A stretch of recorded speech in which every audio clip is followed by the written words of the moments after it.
अरिहंत सुपरमार्केटची धमाकेदार ऑफर. खरेदी करा कमाल, मिळवा बक्षिसे धमाल. ₹2000च्या पुढील खरेदीवर एक लकी ड्रॉ कुपन मिळवा व जिंका लाखोंची बक्षिसे. आमचा पत्ता अरिहंत सुपरमार्केट, कोल्हेमळा चौक, नारायणगाव. तानाजी तांबे, तुम्ही असे अनेक विषय मांडता. सुरुवातीला होता एकदम गरम, नंतर मात्र होता नरम. असं जी सध्या राजकीय चर्चा होते ती काही अंशी तुम्हाला लागू होते. तुम्ही आळेच्या त्या टॉवर लाईनचा मुद्दा काढला, नंतर तो विषय थंड झाला. जुन्नरला शिवाजी महाराजांच्या पुतळ्या शेजारी जे देशाचं मानांकन लोगो आहे त्या संदर्भात विषय काढला. विघ्नरचा विषय सुरुवातीला तुम्ही काढला, टोल नाक्याचा विषय काढला. अनेक मुद्दे तुम्ही मांडता. तुमच्या मुद्द्यांमध्ये निश्चित दम असतो, पण नंतर मात्र तुम्ही नरम होता. काही मॅनेज होता का? वाणीसाहेब, प्रथम मी तुम्हाला सांगतो की मी कुठेही मॅनेज होत नाही, कुठेही नरम होत नाही. मी कागदावर चालणारा गडी आहे. कागदाप्रमाणेच मी काम करतो. कोणाकडनं एकही रुपया मी कधी घेतला नाही आणि घेणारही नाही. वाणीसाहेब, जे राजमुद्रेचं उल्लंघन झाले त्या संदर्भात मी जुन्नर पोलीस स्टेशनला तक्रार दिली. ते SP पर्यंत पेपर गेलेले आहेत. मी कंटिन्यू त्याच्या महिन्याने त्याचा फॉलोअप घेतो आहे. आज उद्या साहेब चालढकल करतात. राहिला मुद्दा दुसरा टोल नाक्याचा. टोल नाकासुद्धा मी साहेब, जसं आज आपला जुन्नर तालुका बिबटमुक्त व्हावा म्हणून चाललं आहे, तर माझीही एक मागणी आहे की जुन्नर तालुका टोलमुक्त व्हावा. जुन्नर तालुक्यात दोन्ही आम्हाला टोल नाके नको होत. ही मागणी आता आम्ही सर्रास लावून धरणार आहोत. राहिला मुद्दा तिसरा कारखान्यासंदर्भात. साहेब, कारखान्यासंदर्भातसुद्धा मी साहेब त्यांच्यावर आरोप केले. त्यांनी त्याचं प्रत्युत्तर दिलं नाही. पण एकही शेतकरी माझ्यापर्यंत आला नाही की माझ्या ऊसाच्या ट्रॉलीचं गाडीचं वजन करा आणि कारखान्यावर चला. आले नाहीत. साहेब, मी काय करू शकतो? राहिला मुद्दा कृषी उत्पन्न बाजार समिती संजय काळेंचा. त्या संदर्भातसुद्धा आज आम्ही ठाम आहोत साहेब. आजही आम्ही हायकोर्टात जायची तयारी आहे आमची की 7/12 रद्द होण्यासाठी, झालेलं खरेदी खत रद्द होण्यासाठी. आम्ही साहेब कुठेही मॅनेज होणार नाही आणि शेवटपर्यंत सत्याच्या मागे उभे राहून. तुम्ही असं म्हणताय शेतकरी माझ्याकडे तक्रार कोणी वजन काट्याबद्दल घेऊन येत नाही. कदाचित ते खरं असेल. बाजार समितीनं जी 10 एकर जागा घेतलेली आहे ती जास्त पैशांचा दुरुपयोग झाला असं तुम्ही म्हणताय. पणन मंत्र्यांकडे जर तक्रार दाखल झालेली आहे तर पुन्हा मोर्चा काढण्याचा इश्यू करायची गरज काय होती? तुमचा पणन मंत्र्यांवर विश्वास नाही का? मग वाणीसाहेब, जुन्नर तालुक्याचे लोकप्रतिनिधी आदरणीय शरददादा सोनवणे यांनी मोर्चा काढला, कारण त्यांना तो अधिकार आहे संविधानाने दिलेला आणि ते तालुक्याचे प्रतिनिधी आहेत. त्यामुळे त्यांनी आम्हाला शेतकरी संघटनेच्या माध्यमातून आम्हाला बोलवलं. आम्ही गेलो. माझा प्रश्न काय आहे की जर पणन मंत्र्यांकडे त्या संदर्भामध्ये सुनावणी सुरू आहे, सुनावणी सुरू असताना लगेच मोर्चा तुम्ही काढताय, त्यामागचं काय राजकारण? वाणीसाहेब, तुम्ही विचारलेला प्रश्न एकदम बरोबर आहे. आता मी त्या ट्रॅकवर येतो की शरददादा जे म्हणाले, कारण शरददादांच्या निदर्शनास असं आलेलं आहे की जे संजय काळेच्या विरोधात काही लोक होते ते मॅनेज झाले. लोकांपर्यंत, सर्वसामान्य नागरिकांपर्यंत, शेतकऱ्यांपर्यंत शरददादा कुठे मॅनेज झालेत का? होतील का? हेच सांगतो तुम्हाला. ह्याच भावनेतनं शरददादांनी तो मोर्चा काढला. त्या मोर्चातनं दादांनी आहे ना विश्वास त्यांचा. मोर्चा ह्याच्यासाठी काढला की जे लोक शरद यांच्या विरोधात, काळे साहेबांच्या विरोधात बोलत होते ते लोक आता शांत काही बसलेत. कोण बोलत होतं? आता तुम्हाला ज्ञात आहे. हो, काय सांगताय तुम्ही वाणीसाहेब की त्या व्यासपीठावर कोण काय बोलत होतं हे तुम्हाला सगळं ज्ञात आहे. हे तुम्हाला माहीत आहे. माझ्या मुखातनं तुम्हाला ओढून घ्यायचं आहे का? तुम्ही पण मोडता. मी आहे ना. मी आजही ठाम आहे. ह्या प्रक्रियेमध्ये 7/12 कॅन्सल होत नाही तोपर्यंत मी शरददादांच्या सोबत आहे.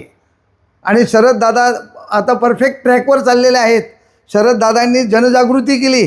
सर्वसामान्य शेतकऱ्यांपर्यंत मोर्चा नेण्याचं कारण एकच होतं दादांचं की लोकांना कळायला पाहिजे की कोण मॅनेज झाले आणि कोण ह्या प्रक्रियेमध्ये काम करत आहे. शरददादाच्या प्रेमात पडले ना, अतुल बेनकेनं सोडून दिलं. नाही, चुकीचं म्हणू नका तुम्ही वाणीसाहेब. शरददादांच्या प्रेमात आहे, अतुल शेठच्या प्रेमात आहे, मी आजही आहे असं म्हणू नका. पण चुकीला माफी नाही. उद्या शरद दादा चुकले तरी शरद दादांना माफी नाही, उद्या अतुल शेठ चुकले तरी अतुल शेठला माफी नाही साहेब. पण मी सत्तेच्या मागे आहे, खऱ्याच्या मागे आहे. आज शरद दादा 7/12 कॅन्सल करण्यासाठी, रद्द करण्यासाठी शरद दादांनी जो मोर्चा काढला त्या मोर्चामध्ये आम्ही शेतकरी संघटनेच्या माध्यमातून आम्ही त्यांच्या पाठीशी उभे आहोत. आणि जोपर्यंत 7/12 कॅन्सल होत नाही तोपर्यंत आम्ही दादांच्या पाठीशी उभे आहोत. काढल्यामुळे काय निष्पन्न झालं?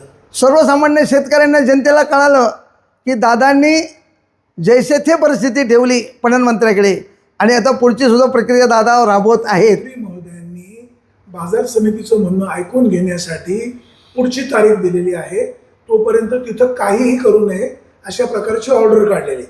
त्याच्यानंतर 2 दिवसामध्ये तुम्ही लगेच मोर्चा काढताय, त्याचा लोकांनी अर्थ काय घ्यायचा? जनजागृती होणं क्रमप्राप्त आहे. सर्वसामान्य शेतकऱ्याला माहीत नसतं की बाबा आज संजय काळेंना कोण मॅनेज झाले, कोण झाले. मग दादांनी जैसे ते परिस्थिती कशी आणली पणन मंत्र्याकडनं, हे कोण करतंय, करता कोण आहे? तर जुन्नर तालुक्याचे लोकप्रतिनिधी. फिर्यादी शरद सोनवणे आहेत का माऊली खंडागळे संतोष चव्हाण आहे? दादा जुन्नर तालुक्याचे लोकप्रतिनिधी म्हणून त्यांचं कर्तव्य ते पार पाडतात. आणि दादा लोकप्रतिनिधींनी दोन्ही बाजू नेमक्या काय आहेत, दोघांना एकत्र बसून त्याची रियालिटी काय आहे ते समजून घेणं, तालुका शांत ठेवणं, कुठं काही चुकीचं घडत असेल तर त्यांच्यावर कारवाई करायला लावणं, ही जबाबदारी नाही? जुन्नर तालुक्याच्या लोकप्रतिनिधींनी सुवर्णमध्ये साधण्याचा प्रयत्न केला, परंतु संजय काळे हेकेखोर असल्यामुळे आणि त्यांना अपहार करायची सवय लागल्यामुळे ते कधीही कोणाला बोलू देत नाही. अपहाराचा जर सिद्ध झाला नाही तर तानाजी तांबेंवर आबरू नुसण्याचा दावा काळे ठोकू शकतात. 100% त्यांनी करावा, आजही करावा. त्याला मी घाबरत नाही. आजही मी सांगतोय काळे साहेबांना की तानाजी तांबे जर चुकीचं काय बोलत असेल तर माझ्यावर तुम्ही खुशाल आबरू नुसण्याचा दावा करा. पण तुम्ही केलेला भ्रष्टाचार, शेतकऱ्यांच्या घामाच्या पैशाची केलेली लयलूट ही जोपर्यंत थांबत नाही तोपर्यंत आम्ही शेतकरी संघटनेच्या माध्यमातून शांत बसणार नाही. संजय काळे यांनी बाजार समितीच्या पैशाचा अपहार केला असेल, दुरुपयोग केला असेल तर शासनाने त्यांच्यावर कारवाई करायला हवीच, त्याबद्दल दुमत नाही. परंतु तुमच्याबद्दल वारंवार शंका घेतली जाते. तानाजी शेठ, मध्यंतरी शरददादा सोनवणे यांच्याबद्दल तुम्ही काहीतरी बोललात, ते सोशल मीडियावर व्हायरल झालं. नंतर तुम्ही यू टर्न घेतला, माझ्या शेजारी अमकाच माणूस होता, माझ्या शेजारी तमकाच माणूस होता. तानाजी तांब्यांचं नक्की चाललंय काय? साहेब, आम्ही 3 मित्र एकत्र बसला असताना त्यांचंही नाव शरद होतं, एकाचं शिवाजी होतं आणि मी तानाजी होतो. त्या शरदला त्या शिवाजीला एकदा समोर आणणार का? ओके, तुम्ही सांगाल तेव्हा. आज म्हटलं तर आजही आणू आपण साहेब, हे त्याच्याबद्दल तुम्ही काळजी करू नका.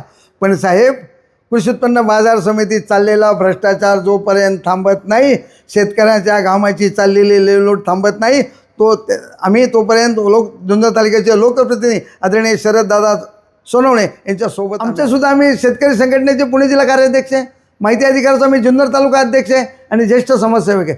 पण आमचं कार्यालय कुठेही नाही, आमचं चालतं बोलतं कार्यालय. तानाजी तांबे पूर्वीसारखे राहिलेले नाहीत, थोडे लवचिक झालेत, थोडेसे मोल्ड झालेत, थोडेसे शांत झालेत, शब्दापासून ध्येयापासून दूर होत चाललेत, असा पण आपल्यावर ठपका ठेवला जातो.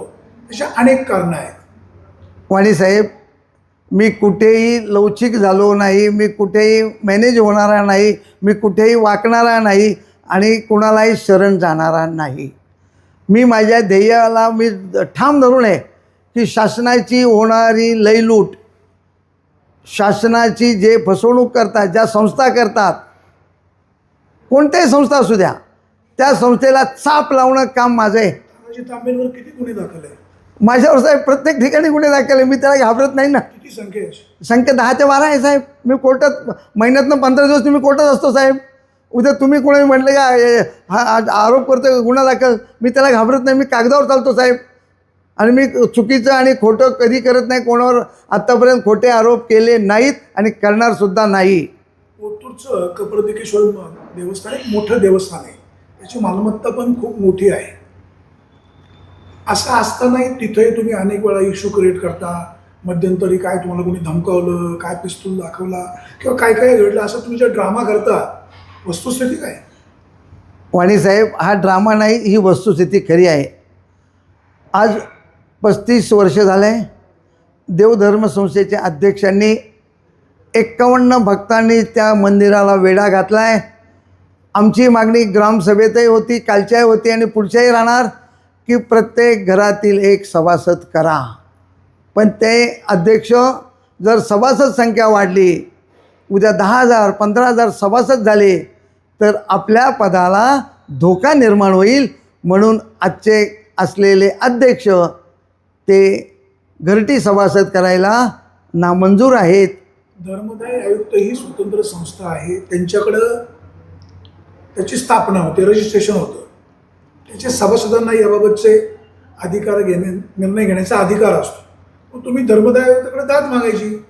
साहेब, मी तिथेही 2017पासून मग मी केसेस केल्यात. आजही मी त्यांना अटॅच आहे. आजही मी फायली दप्तरी मिळत नाही. नाही मिळत नाही. तिथे सुद्धा साहेब मॅनेज होतं आर्थिक. कारण त्यांच्याकडे वार्षिक टर्नओव्हर मोठं आहे ना साहेब, 60-70 लाख रुपये येतात. माझ्याकडे काय आहे? माझं शेतीत नाही येणारं उत्पन्न आहे, त्याच्यावरच मी खर्च करतो आहे. तुम्हाला तिथे काही विश्वस्त व्हायचं आहे? मला नाही व्हायचं आहे. मी प्रत्येक घरातील सभासद करा म्हणतो आहे. एवढ्या घरातले जर प्रत्येकाला सभासद तिथं केलं तर ती ग्रामपंचायत होईल ना. नाही होणार साहेब. देव म्हणून हा आमच्या गावाचं ग्रामदैवत आहे. ह्या ग्रामदैवताला प्रत्येक घरातील सभासद झाला तर गाव म्हणून यात्रा होईल. त्याचे अध्यक्ष तुमची भाऊकीच आहे. हो साहेब, उद्या माझा सक्का भाऊ जरी झाला, जर तो चुकीचं काय करत असेल त्याला सुद्धा मी विरोध करणार साहेब. असं तुम्ही म्हणता दोघं आपण एकत्र. नाही, चुकीचं म्हणणं आहे तुमचं साहेब, कधीच नाही. मी चुकीला चूक म्हणणार आहे आणि खऱ्याला खरं म्हणणार आहे.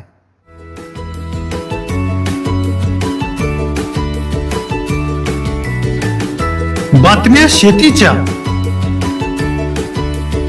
बातम्या मातीच्या, बातम्या अन्यायाच्या, गुन्हेगारीच्या,